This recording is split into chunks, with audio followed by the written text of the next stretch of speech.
네, 안녕하세요. 스포츠24 류지연입니다. 잉글랜드 프리미어리그 팀들이 유럽 챔피언스 리그에서 전멸했습니다. 8강 무대에 한 팀도 오르지 못했는데요. 반면 스페인 리그는 가장 많은 3팀을 8강에 올려놨습니다. 유럽 챔피언스 리그에서 화창했던 스페인 리그와 폭우를 맞은 듯한 프리미어리그의 경기 모습, 지는 빅매치 하이라이트로 확인하시죠.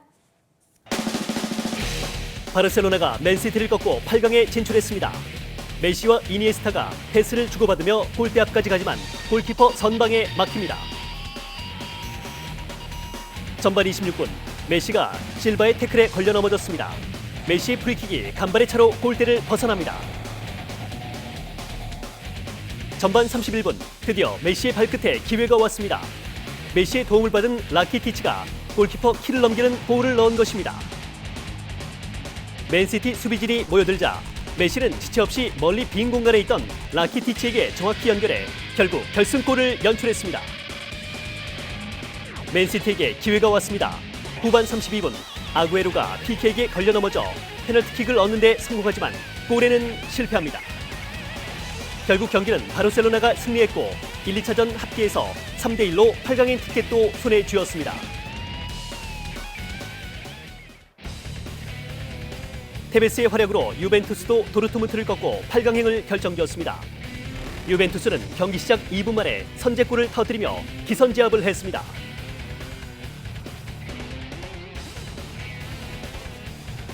테베스의 기습적인 골에 골키퍼가 몸을 날려보지만 역부족입니다. 후반 25분, 테베스가 도르트문트의 수비 진영을 무너뜨리며 공을 밀어줍니다. 모라타가 침착하게 골을 넣었습니다. 뒤늦게 도르트문트 수비진이 따라오지만 모라타의 골을 막을 수는 없었습니다. 후반 33분, 이날 테베스의 두 번째 골이자 유벤투스 세 번째 골이 터집니다. 이후 양팀은 추가골을 기록하지 못하면서 유벤투스가 3대0으로 8강에 올랐습니다.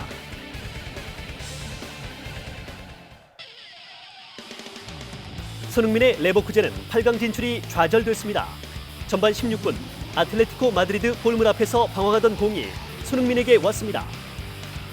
하지만 손흥민의 슈팅은 실패했습니다. 손흥민은 기회가 올 때마다 골문을 두드렸지만 번번이 빗나갔습니다. 전반 27분, 아틀레티코 마드리드의 선제골이 나왔습니다. 프리킥 상황 이후 레버쿠젠 수비수들이 공을 걷어냈지만 수아레즈의 골은 놓치고 말았습니다. 레버쿠젠의 도프락의 발에 닿았지만 수아레즈의 공이 더 강력했습니다. 손흥민은 후반 32분까지 77분을 소화한 뒤 그라운드를 빠져나왔습니다. 최종 합계 1대1이 되어 승부차기가 이어졌습니다. 양팀은 실축과 골 성공이 번갈아가며 나왔습니다. 네 번째 승부차기까지 2대2로 맞선 상황. 결국 승부는 5번째 키커에서 갈렸습니다. 아틀레티코 마드리드의 토레스는 성공했지만 레버쿠젠의 키슬링은 실축했습니다. 결국 8강행은 아틀레티코 마드리드가 따냈습니다. 13년 만에 챔피언스리그 8강 진출을 노렸던 레버쿠젠은 울었고 손흥민 역시 예선전 포함 5골을 넣은 것에 만족해야 했습니다. 아스널이 1차전 결과를 뒤집지 못하고 AS 모나코에서 8강행 티켓을 내주었습니다. 전반 35분, 아스널의 첫 골이 터졌습니다. 지루가 단독 찬스에서 수바시치 골키퍼를 맞고 나온 자신의 슛을 재차 시도해 기어코 골로 만들었습니다. 3점 차 이상으로 이겨야 하는 아스널은 계속 골문을 두드렸고 후반 33분 교체 투입된 램지가 추가골을 성공시켰습니다. 이날 승리는 아스널이었지만 원정 다득점 원칙에 의해 AS 모나코가 8강에 올랐습니다. 아스널은 5시즌 연속 16강에서 탈락했습니다.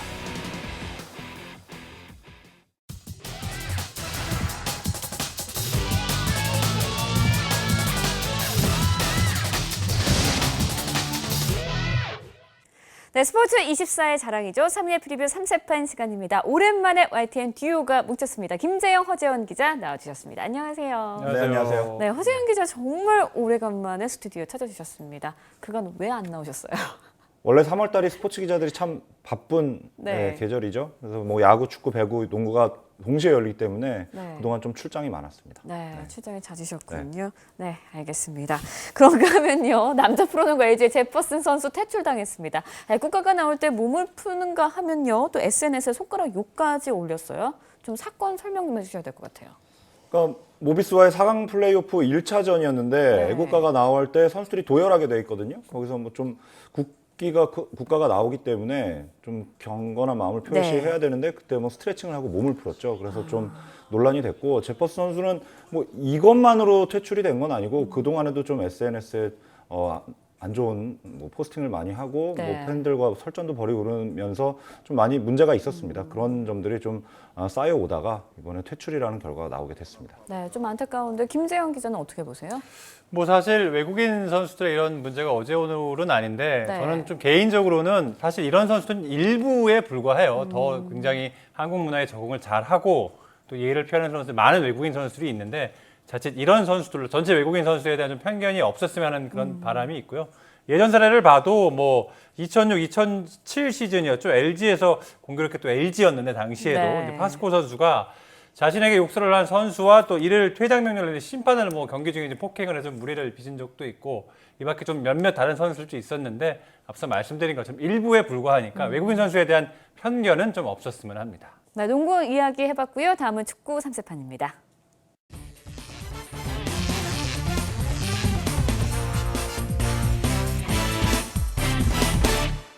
네, 세계 최고의 라이벌전으로 불리죠. 엘 클라시코가 오는 월요일 바르셀로나 캄프누에서 열립니다. 이번 경기에 많은 것들이 걸려 있다고요? 그렇습니다. 뭐 현재 이제 스페인 리그 1위는 바르셀로나인데 2위 레알 마드리드와 승점 차가 현재 1에 불과합니다. 네. 뭐 바르셀로나가 격차를 벌릴지 아니면 레알 마드리드가 1위를 다시 이제 탈환할지가 이제 관심인데 여기 이제 득점한 경기도 현재 치열합니다. 최근 메시가 호날두를 제치고 득점 1위로 올라섰는데 격차가 지금 2골에 지금 불과해요. 팀과 개인 모두 반드시 이겨야 하는 운명의 대결인데요.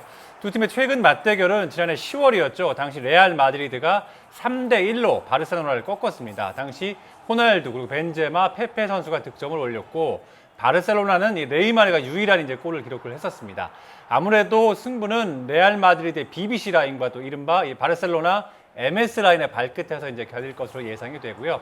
올 시즌 이 MSN 라인이 56골을 넣었고요. 또 BBC 라인은 55골을 합작했습니다. 하지만 뭐 최근 경기력은 MSN 라인이 조금 더 좋다라고 평가할 수 있는데요. 유기적인 협력 플레이와 이타적인 플레이가 현재 돋보이고 있습니다. 메시와 호날두가 또 나란히 골맛을 본다면 득점한 경쟁이 또 다시 요동칠 수 있는 상황이기도 한데요. 현재 메시는 리그에서 32골로 득점 1위에 올라 있고요. 그런데 호날두가 2골로 현재 두 골 차로 뒤쫓고 있습니다. 네. 이 최근 경기력에선 이 바르셀로나의 승리가 좀 예상이 됩니다. 더구나 이제 바르셀로나의 홈 경기 좀 더 유리할 것으로 예상이 되고요. 하지만 이 레알 마드리드의 그 라모스 선수하고 모드리치 선수가 이제 부상에서 복귀를 이미 했고요. 이렇기 네. 때문에 레알 마드리드가 최근에 좀 어수선하긴 하지만 이전과는 좀 다른 전력을 보이지 않을까 저는 예상을 하고요. 아주 조심스럽게 저는 레알 마드리드의 승리를 예상해 봅니다. 네, 레알 마드리드의 BBC 라인과 바르셀로나의 MSN 라인의 싸움이 될 것 같다는 의견인데요. 과연 어떤 라인이 더 튼튼할까요? 3세판 전체 의견으로 함께 하시죠. 네, 김재영 기자만이 돌아온 부상별로 인해 레알 마드리드가 이길 것 같다고 해주셨습니다. 김동환 해설가는 현재는 바르샤가 강하다라면서 김한 기자 후반기는 호날두보다 메시라면서 바르셀로나의 승리를 점쳐주셨네요.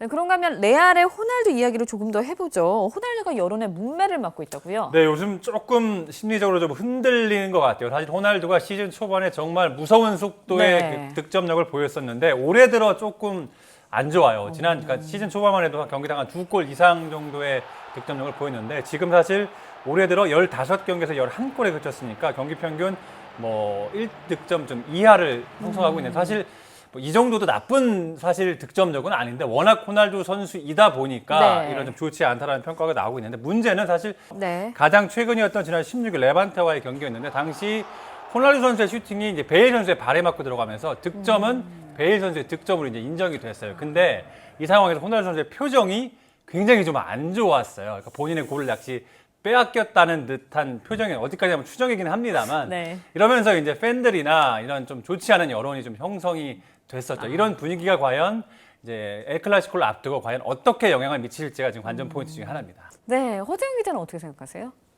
글쎄 뭐 이게 또 공교롭게도 네. 1월에 발롱도르 탄 뒤에 계속 구설수가 오르고 있기 때문에 큰 상 받은 뒤에 뭐 이런 더 아쉬운데 뭐 수비수도 걷어차고 무엇보다 좀 여자친구랑 헤어졌잖아요. 그렇죠. 그런 심리적인 면이 가장 좀 이 멘붕을 자초하게 하는 게 아닌가 뭐 그런 생각이 듭니다. 프리미어리그에서 상승세를 타고 있는 두 팀입니다. 내일 맨유와 리버풀 올 시즌 두 번째로 격돌을 해요. 그렇습니다. 현재 이제 프리미어리그 순위를 보면 메뉴가 4위고요, 리버풀이 이제 5위인데 네. 역시 승점 차가 지금 2에 지금 불과한 그런 박빙의 그런 상황이에요. 뭐 경기 결과에 따라 지금 순위가 뒤바뀌는 상황인데요. 4위까지 이제 챔피언스리그 본선 티켓이 주어지기 때문에 물러설 수 없는 그야말로 운명의 한판 승부입니다. 뭐 팀 분위기를 보면 리버풀이 메뉴보다 조금 더 좋다라고 좀 평가할 수 있는데요. 리그에서 최근 13경기 현재 무패 행진 중이고요. 10번을 이기고 3번을 지금 비겼습니다. 그만큼 굉장히 상승세가 눈에 띄는 부분이고요. 이 3백을 앞세워 수비가 안정되면서 상승세가 계속되고 있는데요. 재미있는 점은 리버풀이 무패 행진을 시작하기 직전 마지막으로 패배를 기록한 팀이 바로 맨체스터 유나이티드였습니다. 뭐 지난해 10월이었는데요. 올드 트래포드에서 3대 0으로 당시 완패했습니다. 리버풀로선 뭐 서력전에 또 리그 4위가 걸려있는 뭐 운명의 승부라고 할 수 있는데 여기에 부상에서 복귀한 이 주장 제라드의 출전 여부도 관심입니다. 제라드가 없는 사이 핸더슨 선수가 워낙 공백을 완벽하게 메웠기 때문에 잘 나가고 있는 팀 분위기상 제라드를 선발 추천시키면 안 된다라는 지금 뭐 현지에서의 언론 보도까지 지금 나오고 있는 그런 네. 상황인데요. 하지만 뭐 상대팀 메뉴도 분위기 면에서는 그렇게 나쁘다고 할 수 없습니다. 뭐 아스날전 패배로 잠시 주춤하긴 했지만 토트넘을 3대 0으로 완파하면서 분위기를 바꿨고요. 또 리버풀의 3백에 맞서 루니를 원톱으로 세우는 4-1-4-1 전형을 가동할 것으로 예상이 되는데 메뉴는 리버풀보다는 분명 상대적으로 공격 중심의 이런 전술을 구사한다고 할 수 있는데 하지만 안정감을 더해가고 있는 리버풀의 견고한 수비벽을 과연 뚫을 수 있을지는 좀 미지수고요. 하지만 메뉴는 특히 세트피스가 강합니다. 뭐 전체 득점이 20%에 달할 정도인데요. 더구나 메뉴가 리버풀보다 평균 시장에서 6cm 정도 크기 때문에 종합하면 세트피스가 이번 경기에 중요한 변수가 되지 않을까 생각을 해보고요. 뭐 빅매치인 만큼 양팀 감독의 지략 대결도 관심입니다. 뭐 해던 대로 할지 아니면 어떤 약간의 변화를 줄지 지켜보는 것도 관전 포인트가 될 것 같고요. 기복 없이 현재 무패 행진을 달리고 있는 저는 리버풀의 승리를 좀 예상해 봅니다. 네, 알겠습니다. 맨유와 리버풀 과연 이번 경기로 순위가 바뀔 수 있을까요? 3세판으로 함께 예측해 보시죠.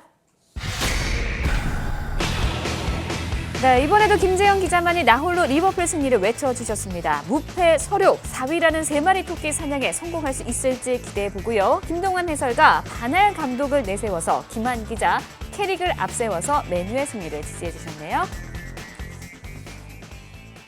네, 이번엔 K리그 클래식입니다. 포항과 서울의 빅매치 내일 열리게 되는데요. 지난해 리그 FA컵 아시아 챔피언스 리그에서 총 7차례 만나서 5차례나 무승부를 거뒀던 양팀입니다. 과연 이번에는 어떨까요? 뭐 5차례 무승부이긴 했지만 마지막에 웃었던 건 이제 서울이었죠. 이번 시즌 개막을 앞두고 황선홍 감독이 꼭 이기고 싶은 팀 한 팀을 꼽아달라고 하니까 서울은 반드시 내가 이기겠다라는 말을 할 정도로 네. 사실 포항 입장에서 지난 시즌에 서울에 맺힌 게 아주 많았던 그런 한 해였는데 네. 올 시즌 뭐 사실 황선홍 감독의 별명이 이제 황새고 최용수 그렇죠. 감독의 현역수는 독수리였는데 서울이 지금 사실 초반에 좀 안 좋아요. 근데 서울은 지난 시즌도 그랬고요. 지지난 시즌도 그랬고 사실 좀 슬로우 스타터인 영향을 좀 보이는 팀이기 때문에 4월 이후에 아마 좀 좋아지지 않을까 예상이 되는데 그만큼 뭐 황선홍 감독 입장에서는 서력전이고 최용수 감독 입장에서는 초반 분위기가 워낙 안 좋기 때문에 반드시 네. 승리가 지금 필요한 상황이거든요. 그만큼 아주 재미있는 경기가 되지 않을까 예상해 봅니다. 네, 포항이 복수 혈전에 성공할 수 있을까요? 3세판 의견 참고하시죠. 네, 김재영 기자는 흔들리는 서울이라는 말로 포항이 유리하다고 해주셨고요. 김동완 해설가 포항의 용병 트리오의 첫 선을 기대하면 포항이 이길 거라고 해주셨습니다. 김한 기자는 지난 시즌의 기억을 더듬으면서 무승부를 점쳐주셨네요. 네, 다음은 남자 프로농구 4강 플레이오프 3세판입니다. 함께 하시죠.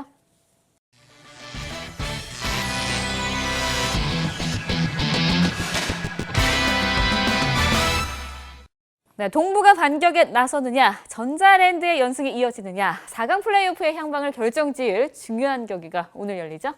네, 동부가 1차전에서 정말 네. 충격적인 패배를 당했습니다. 뭐 62점밖에 못 넣었어요. 김주성과 사이먼 제외한 모든 선수들이 굉장히 부진했는데 계속 끌려가다가 역전에 성공했던 3쿼터를 주목해볼 필요가 있겠습니다. 네. 김주성과 사이먼이 높이의 우위를 확실히 이용한 쿼터였는데요. 전자랜드와의 승부에서는 동부는 무조건 고공농구의 위력을 살려야 승리가 가능합니다.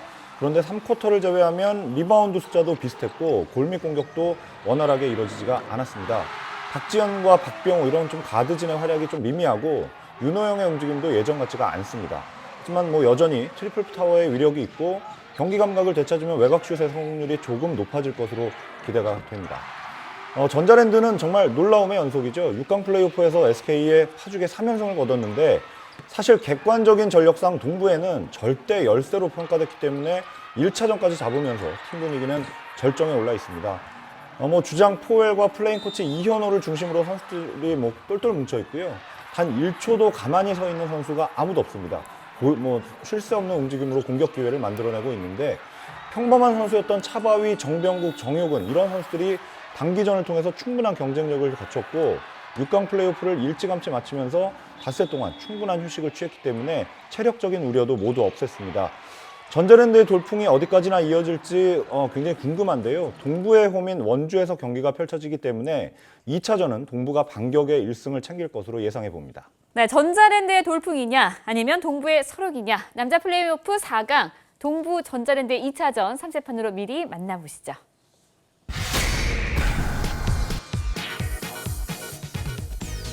네, 2차전은 동부가 우세할 거라는 의견입니다. 허재원 기자는 높이의 우세를 그 이유로 들었고요. 최용석 기자는 신에게는 아직 동부 산성이 남아 있사옵니다. 라는 말로 동부를 응원해 주셨습니다.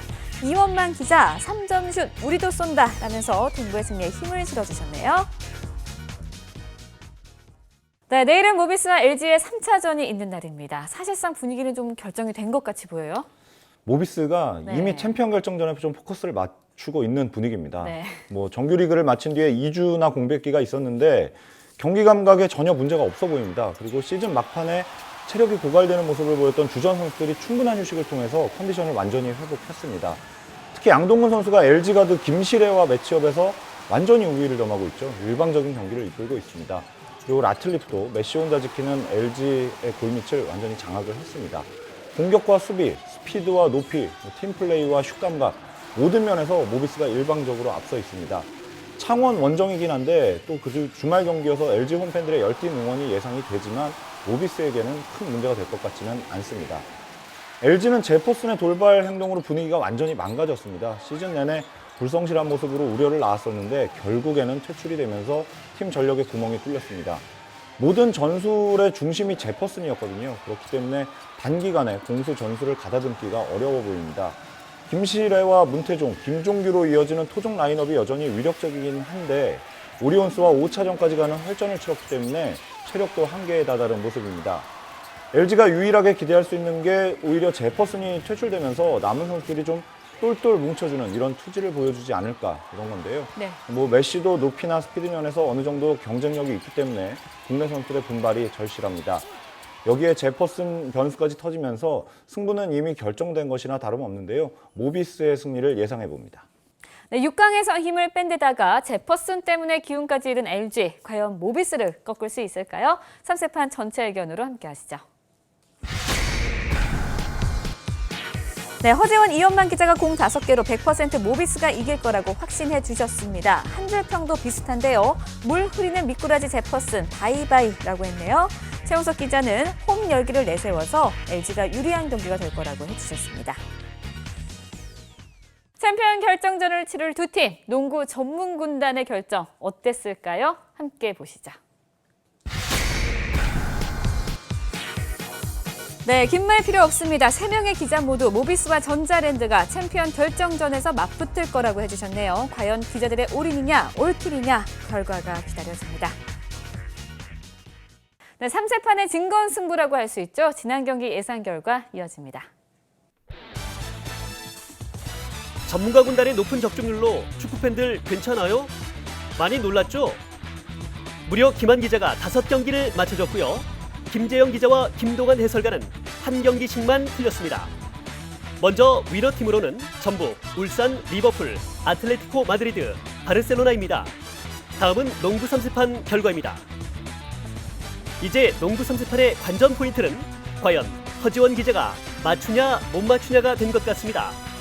역시나 허지원 기자만이 오리온스의 승리를 맞춰줬네요.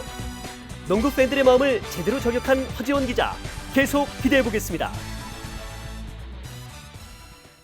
네, 허재원 기자 그동안 높은 적중률로 축구 3세판 전문가들에게 본의 아니게 공공의 적이 되셨었어요.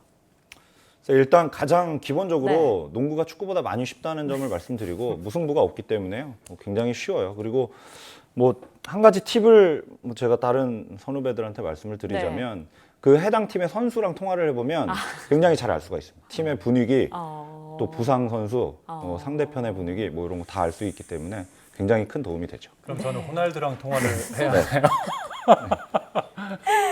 네, 일단은 국제 통화를 한번 해보시는 게 좋겠습니다. 네, 그런가 하면요. 역시 축구는 한 방이 있었습니다. 매주 죄송하다는 이야기를 했었는데요. 오늘 굉장히 잘하셨어요. 그러게 말입니다. 사실 그동안 저희가 김동완 해설가와 함께 허재원 기자가 얘기했던 대로 농구는 쉽다, 축구는 어렵다 이렇게 얘기했었는데 정작 또 허재원 기자가 출연해서 이렇게 얘기를 하니까 제가 좀 몸둘 바를 모르겠습니다. 어쨌든 지난주는 사실 뭐 기분은 좋았는데 한편으론 레버쿠젠 손흥민 선수가 제 내심 좀 8강에 올랐으면 하는 그런 희망사항이 있었는데 뭐 경기에 져서 조금 아쉬웠고요. 다음 시즌에 꼭 8강에 진출했으면 하는 그런 바람이 있습니다. 네, 손흥민 선수 화이팅입니다. 네, 그라운드바 기자들의 한줄 평 싸움 이렇게 치열합니다. 3세판 다음 주도 계속되니까요. 기대 많이 해주세요. 네, 오늘 28일 삼성과 SK의 대구구장 공식 개막전을 시작으로요. 2015년 프로야구 정규 시즌 일정이 개시됩니다. 대구구장에서 치르는 마지막 시즌을 기념하기 위해서 삼성 특별한 시구자를 내세웠다고요? 네, 이제 프로야구 원년이 1982년인데 네. 그때 원년 어린이 회원이면은 지금 뭐 한 40살 안팎이 됐을 텐데 네, 그렇죠. 그 중에 뭐 사연을 받아봐서 그 중에 뽑아가지고 시구자를 선정한다고 해요. 굉장히 의미 있는 행사인 것 같습니다. 네, 그런 것 같습니다. 어른 시절에 이런 야구와의 추억 하나씩 있으실 것 같아요. 네, 뭐 제가 스포츠 기자가 된 것도 네. 야구 팬이어서 한 오. 건데 저는 82년도 원년부터 네. 12년 정도인가 어린이 회원을 연속으로 했어요. 그래서 당시는 오비 베어스였거든요. 네. 두산 베어스의 전신인 오비 어린이 회원해서 저는 학창 시절의 사진이 네. 다 오비 잠바를 입고 있는 사진이에요.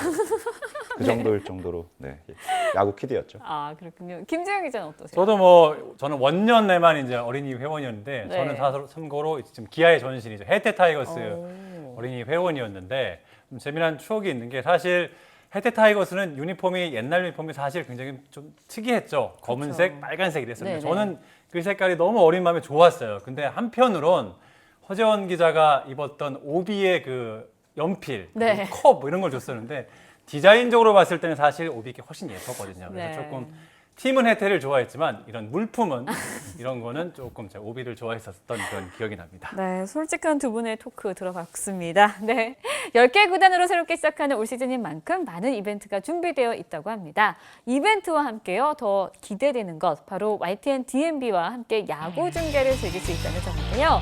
바로 즐겨찾기에 등록하시면 좋을 것 같네요. 스포츠24 여기까지입니다. 시청해주신 여러분 고맙습니다. 즐거운 주말 보내세요.